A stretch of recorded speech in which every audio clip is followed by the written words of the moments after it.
students. Welcome back to online class video.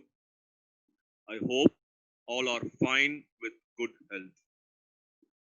We have completed second unit. From this video session, you are going to see unit 1. In unit 1, first chapter name is function. You have learned function concept in unit 2, 7th chapter under Python functions. Now you might have got an idea what is function.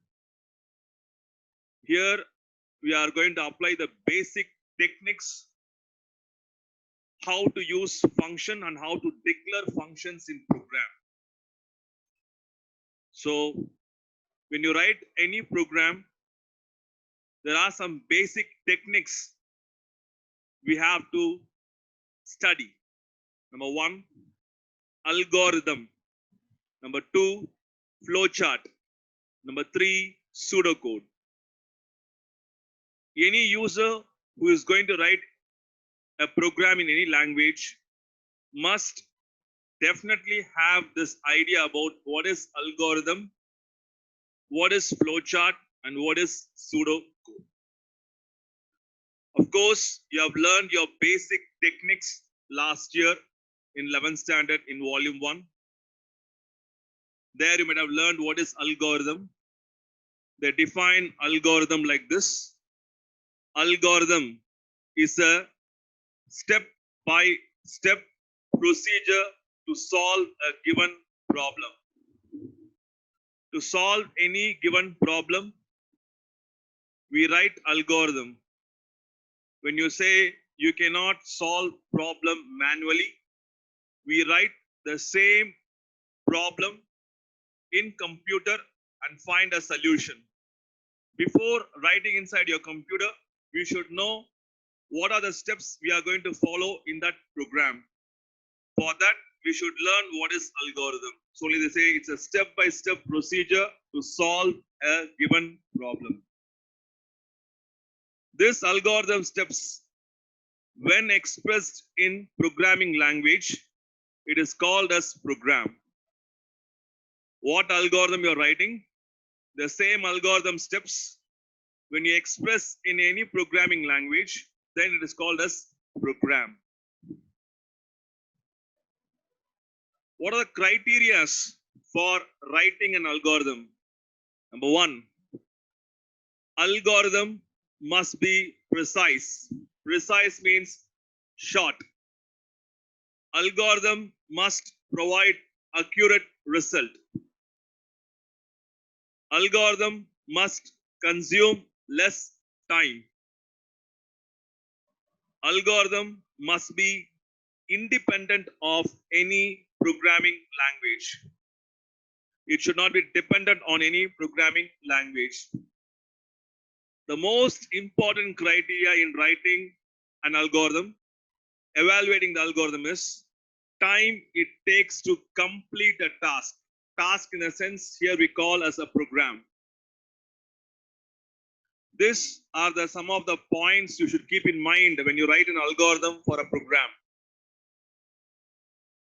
Subroutine. What is routine? A continuous work we call as routine. In program, there may be some statements which may be repeated very often in the program.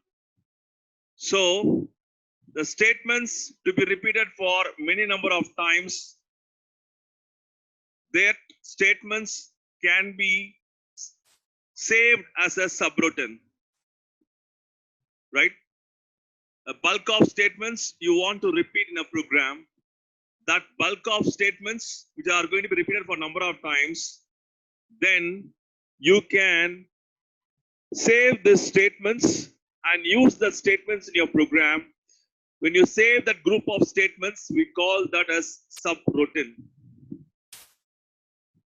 right? So subroutines are basic building blocks of computer program. So In the place of subroutine, if you replace with function, it will be very clear to you. Functions are basic building blocks of computer program. So without functions, we cannot write any program. In your algorithm strategies, we use the name subroutine. When you go to programming language, the same subroutines will be called as functions. So subroutines are small section of code that are used to perform a particular task repeatedly. So when you write a program, some task may be repeated. That task of statements can be saved under the name of subroutine, right? So when you write a subroutine or a function in a program, what is the advantage? It avoids repetition and makes code reusable. Code developed in one program may be used in another program. It avoids repetition of the same code in the program. That means length of the program is being reduced. Function. Already I've learned function in Python. So they define function like this. Functions are named blocks of code that are designed to do a specific job. So in that function, we have a set of statements. That of set of statements are being named. That we call as a block. And that block will do a specific job. When does that block will do a specific job? When you call that name of the function. Every function will have a name. So when you call that function with a name, that function will respond to you. Right? So functions are nothing but named blocks of code. Set of statements is saved under a name. Whenever you call that particular block with a name, that block is going to do that specific job.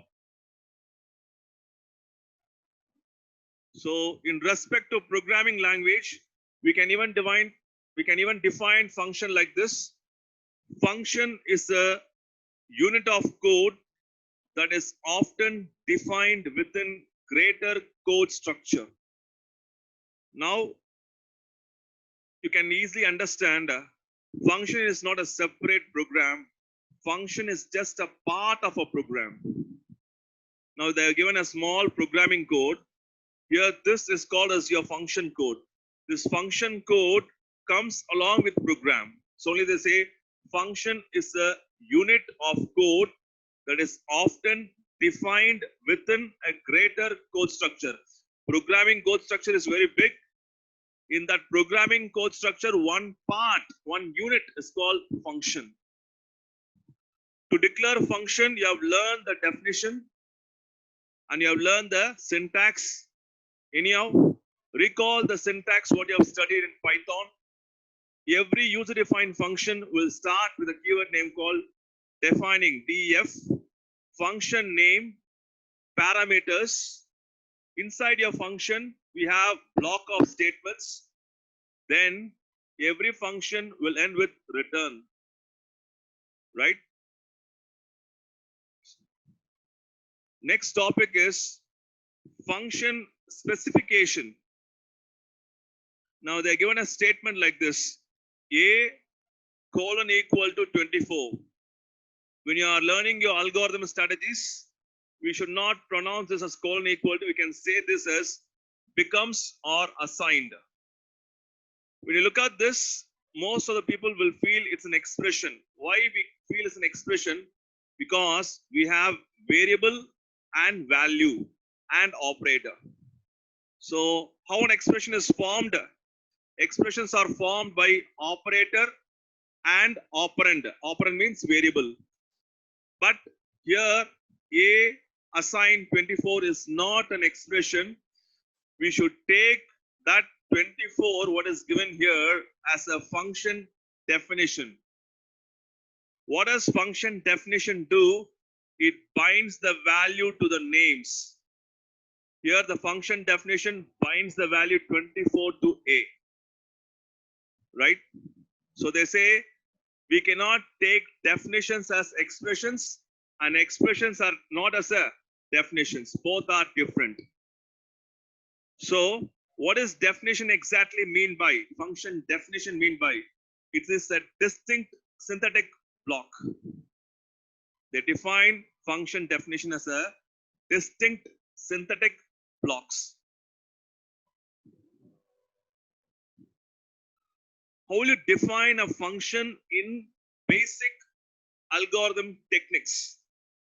Here, to define a function, we have to introduce that function by a keyword name called let. Then followed by the name of the function and its arguments.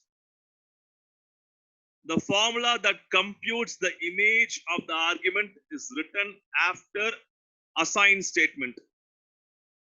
If you want to define a recursive function, use let REC. What does the word REC stands for? It denotes the given function definition is a recursive function. You know what is recursive? A function which calls by itself is called recursive function. So when you look at that declaration of your function in basic programming techniques, it looks like this. Let, here we have to start our function declaration by using the keyword called let, followed by REC. If your function is going to be a recursive function, then you can use your REC. Otherwise, we cannot use this REC here. Since they have used REC, we should come to an idea that given function is a recursive function. Fn, it stands for function name. A1, A2, up to An, they are called as arguments in function. Then assign to K or becomes as K. Whatever statements which are going to follow after this assigned is called function definition. Here, K is called the function definition. K is called the function definition. What is function definition? They are the synthetic blocks. I said you, distinct synthetic blocks. They are called as what? Function definition. Parameters and arguments. Parameters are variables in function definition and arguments are the values which are passed to function definition. I think most probably you might have learned this parameters and arguments in your Dev C++. Anyhow, for your reference, let me type a small code here.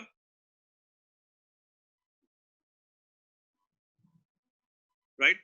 I am declaring a function path. Function name is sum. Function type is int. Int x comma int y. Then return within bracket I give x plus y. Then close your curly braces. It's not a complete program. Just to recall the idea, what is parameter and what is argument? I'm typing here. Main. Inside main, I give like this. C is equal to sum of 5, 10. So this 5, 10, what you see here, values, they are called as arguments, right? And the values what you pass to the parameter, that is variables, they are called as parameters. The values what you pass to the variables are called as parameters. So 5 is being received by x, 10 is being received by y. So they say parameters are nothing but variables. Arguments are nothing but values. Are you clear? Parameters are nothing but variables in function definition. In function definition, this x and y are called as variables. That x and y can be called as parameters. Right? This 5 and 10 are called as arguments. Arguments are nothing but values passed to this parameters. Values passed to this parameter. Keep in mind. So, parameters are variables in a function definition, and arguments are the values which are passed to the function definition. A small definition block given here. This is your Python coding. What's the name of the function here? Print data. So when you call print data, I'm passing two values, Ganesh and 25. So this Ganesh and 25 is called as arguments here. This argument values are passed to the function definition variables, name and age. Name will receive the value Ganesh, age will receive the value 25. So values are called as arguments. Variables, what you define in function, are called as parameters. Keep this in mind. Sometimes we declare parameter without type, and sometimes we declare parameter with type. So this is your function definition here. Okay, let us understand what they are given here. To execute this function definition, we have a precondition and postcondition. What is precondition? Requires, they call as requires. What is postcondition? They call as returns. If you want to execute this function definition, what is the precondition given? Requires condition. The value what you substitute for p should be greater than or equal to 0. What is the postcondition? Once this function definition finishes its process, what does it return? It returns a to the power of b. Here a and b are called as parameters. If you pass any value to these parameters, then they are called as arguments. Clear? Here a and b are the parameters without type. They have declared the parameters, but they have not declared what type a will have and what type b will have. But when they ask, when the function definition gets over, what type of value this function will return? That means they have explained you in your function definition, they have used the if expression. If expression returns 1. So 1 is an integer. Then in your function definition, you are comparing the value of b to 0. 0 is also an integer. Then you are multiplying the value of b with a. That is another expression. So with this declaration part, we can come to understand the function definition may return value as an integer. See, the parameter type is not defined, but the declaration of values inside this function makes us to assume this function may return a value in integer. Clear? Then parameter with data type. The same function definition, no changes at all, but only one area is being changed. Previously, we are able to see the parameter without type. Here, we are able to see parameter with type. So, whenever you define a parameter with type, bracket is mandatory. We have to apply the bracket. So, what is let? To define a function, we use this keyword let. What is REC? It stands for recursive function. What is POW? Function name. What is this A and B? Parameters. Of course, in previous function definition, A and B are defined without their data type. Here, they have defined the parameters with data type. So, A colon int, B colon int. Whenever you declare a parameter with data type, bracket is mandatory. What about this third int? It specifies once this function definition finishes the process, it is going to return the value in integer. Clear? Right. So let us see how does this function block works. How does your function definition works here? So this is your function definition. Requires condition is the value of b, what you're going to apply should be greater than or equal to 0. And what is it written? A to the power of b. It is going to find the power. Right? Okay. Let me share my screen here. Right? This is your algorithm. So we can take the value of a as 2 and the value of b as 3 and substitute these values in your algorithm and check how the algorithm works. Where a is called the base value and b is called the power value. Right? Okay. Now, when I pass 2 and 3 to this function definition, a will receive the value 2 and b will receive the value 3. Correct? Right. So, step 1. Step 1. It is going to substitute in your function definition. What's the value of b? 3. 3 equal to 0. We should not take equal to here. We should assign or we should take into knowledge it is equal to 0. 3 is equal to 0.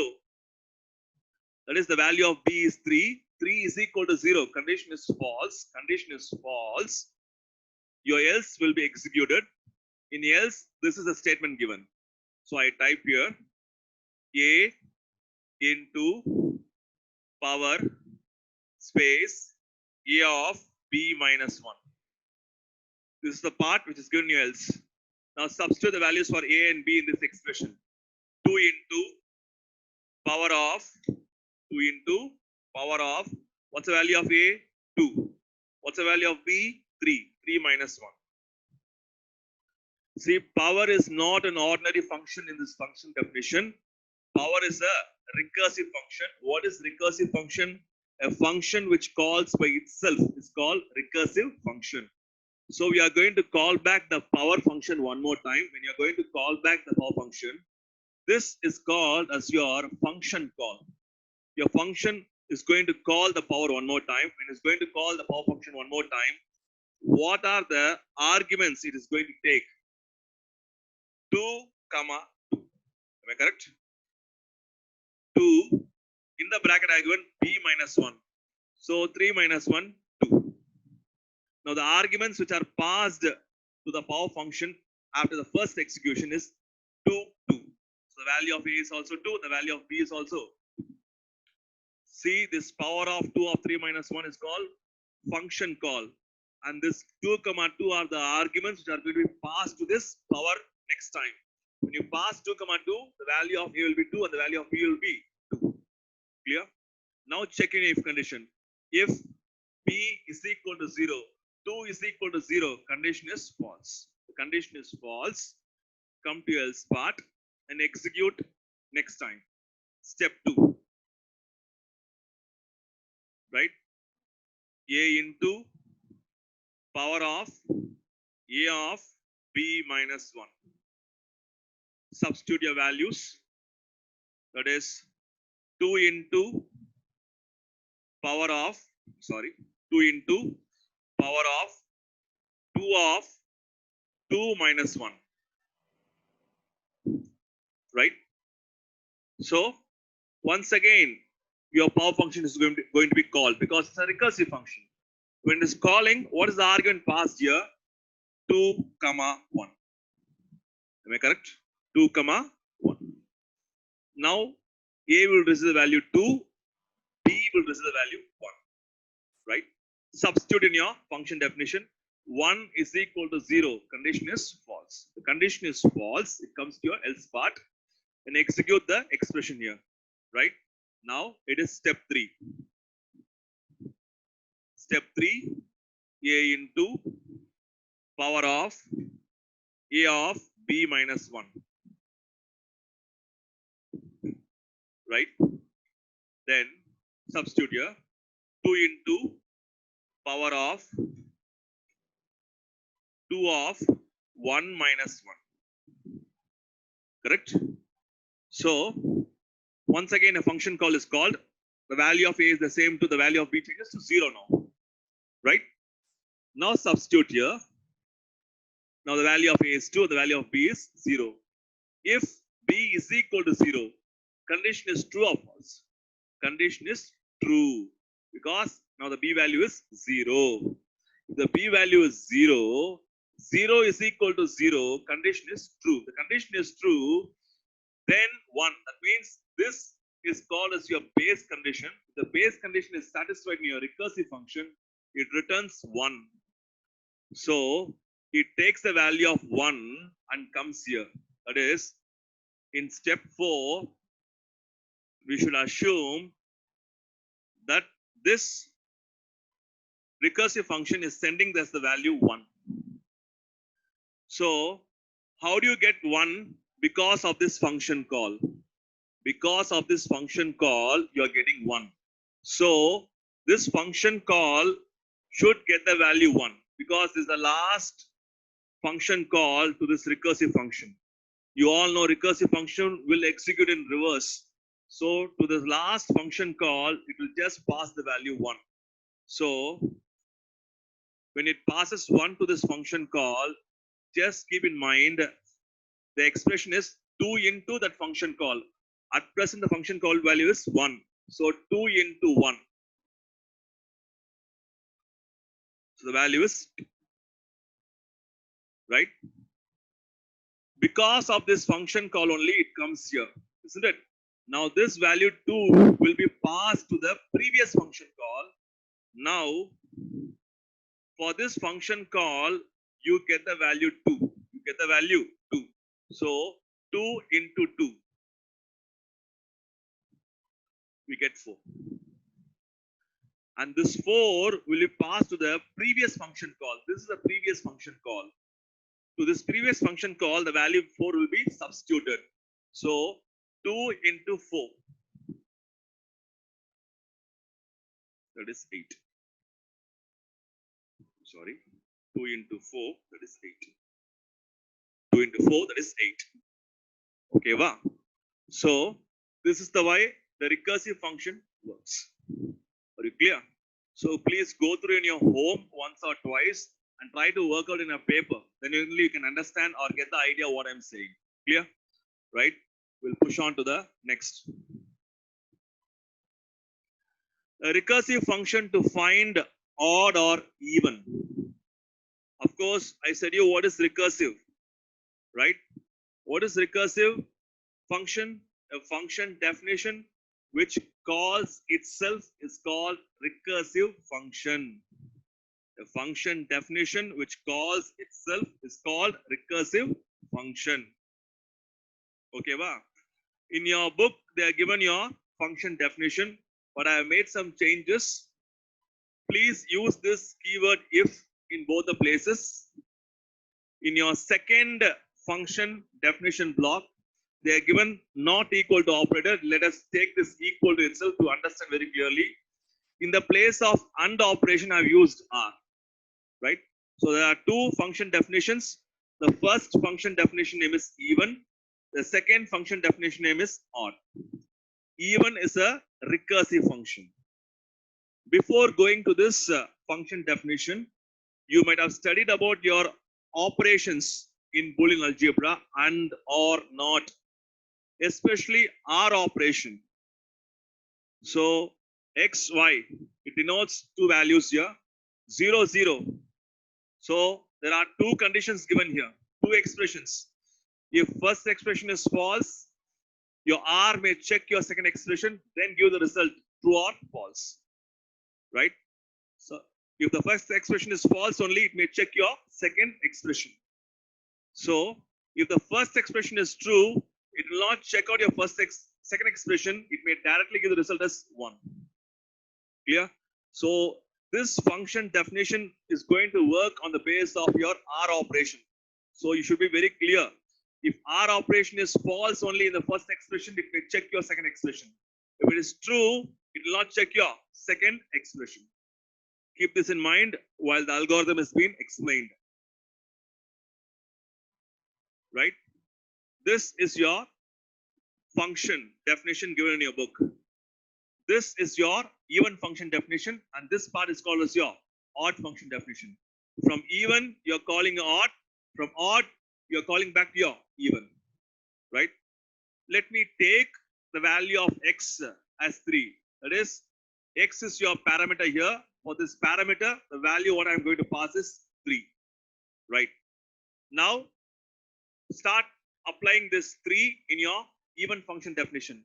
If x is equal to 0, currently what's the value of x? 3. 3 is equal to 0. Condition is false. The condition is false only in your R operation. It may check the right side expression. Here in right side, odd of x minus 1. What is odd? Function definition. Okay, va? This is your another function definition. Odd of x minus 1. It is going to call your odd function. Before calling your odd function, it substitutes the value inside the bracket. 3 minus 1. It will change to 2. Now, the process goes to your odd function here. Because from even, you're going to call your odd. When it goes to odd, here in odd function, we have the x. It's your parameter here. Now, this x is going to receive 2. Substitute your 2 in your expression. 2 is equal to 0. Condition is false. So, it goes to the other side of expression. Here we have even. What is even? Even is your function. Even of x minus 1. 2 minus 1. It will change to 1. From even, that is from odd, it will go back to even now. Now the value of x is 1. 1 is equal to 0. Condition is false. Check your right expression. Right, we have your odd function. Odd of 1 minus 1. It will change to 0. From even, it will go back to odd. When it comes back to odd, what's the value of x here? 0. Right? 0 is equal to 0. 0 is equal to 0. Condition is true. The condition is true. Our operation will not check your right side expression. It may give result as return odd. So we get output as 3 is a odd number. Are you clear? See, remember, in OR operation, it does not worry about the right expression until the first expression is false. Here it is true, so it does not worry about the second expression. So it returns you odd. Clear? Then, syntax of function types. Here they are given you like this. X gives Y. What is X? X is the input type and Y is the output type of X. So if you pass X as an input type value, you get Y as an output of type X. Whatever value you pass in X, we get as an output of Y. Here they are given you two inputs. X1 is input. X2 is also an input. Both X1 and X2 are the type of input types and returns the output type as Y. So whatever type you are going to pass, we are going to get the output as a same type. Clear? Next topic, interface versus implementation. So definition is very, very important before we learn the concept. Anyhow, in general, you have learned your operating system last year. And there is a definition given for OS like this. OS acts as an interface between user and computer. Number one. Number two, in your home, you have your remote. Remote acts as an interface between you and your television set. Right? Interface. So what does interface define? Interface just defines what an object can do but won't actually do it. That is called interface. What is implementation? Carries out the instructions defined in the interface. Clear? We will see some examples to understand what is interface and implementation. Number one. Example number one. Here, switch is called interface. When you on your switch, the light goes on. When you off your switch, the light is off. Here, switch is nothing but interface. What does interface define? It defines what object can do, what the switch object can do. When you on it, light flashes. When you off it, light is turned off. So it's just an interface. It just defines, that's it. But we have one more process which is called implementation. What is implementation? Implementation carries out instructions defined by the interface. If you are going to switch on only, the light is going to glow. Interface defines it, which makes it possible. Implementation. So when you switch on, the light glows. How does the light glow here? Because the current flows to the light. So the current is called the implementation here. And the switch is called just an interface. Interface defines what to do, but actually a switch does not do anything here. Because of current, your light is able to glow. Clear? Are you able to follow? Right. Then, I said you, interface is a set of actions that object can do. In object-oriented programming language, classes are called as interface. Last year, you have learned what is class. So you might have got an idea what is class. Here I have declared a class called value. A class contains data numbers and member functions. Here X is a data number, accept is a member functions. The member functions, what you declare inside your class, will be referred as an interface, right?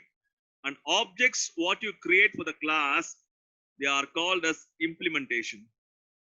See, this function is going to be implemented with help of this object, right? So the method, that is the function what you declare inside the class, will act as an interface.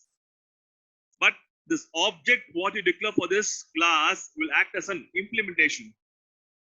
Without this object, we cannot apply this method. So interface just defines what object can do. When you call this method, it is going to get the value of X from the user. Can this method work independently? No. This method must be implemented with help of the object. So object in OOPS programming will be called as an implementation process. Methods, what you declare inside your class, will be called as an interface. So they also say a class declaration combines the external interface with implementation of that interface. So what is the external interface here? Object. It is able to combine the interface with the method, right? An interface defines an object's visibility to the outside world. Okay, wow. See, class declaration combines the external interface with its implementation. Which is the external interface here? Object.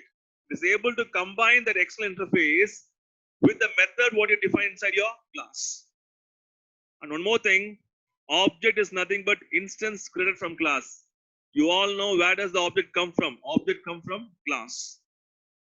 What are the characteristics of an interface? How they behave? Number one, class template specifies the interface to enable an object to be created and operated properly. So where does the object come from? From classes. So class is called template of entities. So from the classes only we create objects, right? So class methods are implemented with help of the object. So class methods are called as interface. Objects are called as implementation. An object's attribute and behavior is controlled by sending functions to the object. Correct values must be passed to the object in order to make the interface to work. One more example is given in your book for interface and implementation. Suppose a person who drives the car does not care about the internal working, right? Suppose if I know how to drive a car, I do not worry about the internal process of the car. In the same case, if I want to increase the speed of the car, I want to just press the accelerator. My desired behavior is to increase the speed of the car. Here, accelerator is the interface between the driver and the engine. See, interface I said you, just defines what object can do. When you press your accelerator in car, it may increase the speed of the car. But actually, accelerator does that? No. Engine does that. So your interface has been separated from implementation. As a person, I do not know nothing what happens inside the car working process. But if I want to increase the speed of the car, my general behavior is to press the accelerator. When I press the accelerator, the car speed is able to increase up. So accelerator is called as an interface between the driver and the engine. And they also say internally, engine of the car is doing all the process. So engine is called the implementation here. What does engine do? It is able to recollect fuel, air, pressure, and electricity together to create power, to move the vehicle. All these actions are separated from driver. Driver does not know how the speed of the car has been increased. He just know how to press the accelerator and how to increase the speed. So for him to increase the speed, he has to press the accelerator. But inside process has been hidden. So they say interface is been separated from implementation. Interface is been separated from implementation.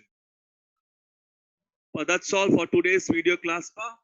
We will meet in the next video session. Please go through this video session regularly in your home. Try to learn the concept from your home. Thanks for observing this video session. We'll meet in the next video session. Thank you.